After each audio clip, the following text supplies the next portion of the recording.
وثقت برب العرش ذي الجود والعفو مع المصطفى والأولي مخلد صفي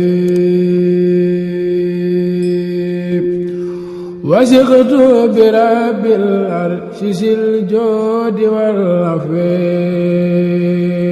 bismillah, asalaamaaleykum wa rahmatullahi taala wa barakatuh. Waa internet ñu ngi leen di nuyu di leen ziar bu wér a wér. Ñu ngi fii si kër Serigne Saliou Mbacké borom yërmande borom jamono. Waaw fii nag bi ma gëstoo danoo ne mbaar mi fi nekkoon bi ñu ko toxalee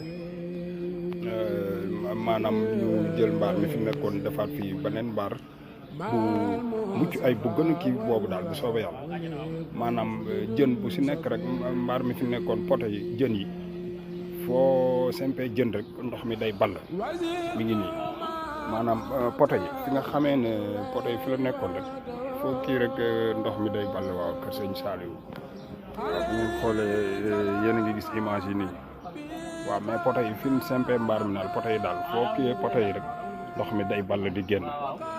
Waaw ma ñëwoon fii di ziare fii